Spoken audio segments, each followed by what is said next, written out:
Promouvoir la démocratie par les faits, un podcast de Centrafrique Tech réalisé sur financement de NED. Les réseaux sociaux sont devenus une source d'information incontournable, mais aussi un terrain fertile pour les fausses annonces. Entre rumeurs alarmantes et publications trompeuses, il devient parfois difficile de distinguer le vrai du faux. Aujourd'hui, nous nous penchons sur un cas concret qui a fait réagir les fausses informations circulant autour de l'aéroport Bangui Poko. Je suis Esther Abigail Vengai, journaliste à Centrafrique Tech. Une affiche largement partagée dans les groupes WhatsApp depuis le 11 avril 2026 prétend annoncer un recrutement officiel à l'aéroport international Bangui Poko pour l'année 2026. Elle mentionne notamment des postes disponibles, des critères d'éligibilité, le type de contrat, la date limite de dépôt de candidature ainsi que les pièces à fournir. Cependant, l'affiche d'offres est en réalité frauduleuse. L'autorité nationale de l'aviation civile de la République centrafricaine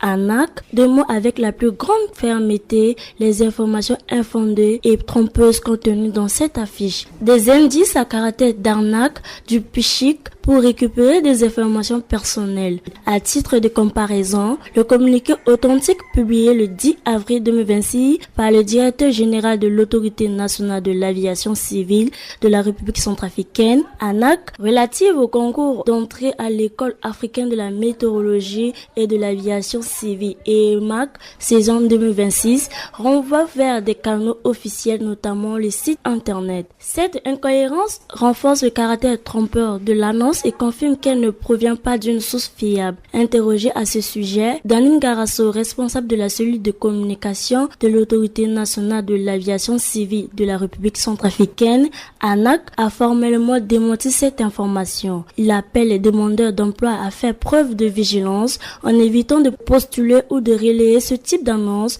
sans en avoir vérifié l'authenticité, d'autant plus qu'elle circule largement sur Facebook et dans les groupes WhatsApp. Des internautes déjà piégés par l'ANAC, malgré les incohérences relevées, plusieurs jeunes à Bangui en quête d'emploi ont tenté leur chance, attirés par ce qui semblait être une opportunité crédible dans un contexte marqué par le chômage. Tels sont le cas de Jules Domakete, titulaire d'un baccalauréat série A, Benicia Maleyombo, titulaire d'un BEPC et en recherche d'emploi. Karl Dotiga, étudiant en deuxième année de géographie à l'université de Bangui. Afin de mieux comprendre les mécanismes derrière ce type de contenu, Morez Wande, expert en cybersécurité, a également été sollicité. Selon lui, il s'agit clairement d'une tentative d'escroquerie appuyée par plusieurs incohérences visibles dans le document. En République centrafricaine, l'accès à l'emploi demeure un défi majeur pour une grande partie de la jeunesse. D'après les données compilées par Banque mondiale, le taux de chômage s'est maintenu à 6,30% en 2025, un niveau identique à celui de 2024. Dans ce contexte de précarité professionnelle, les opportunités d'emploi stables restent limitées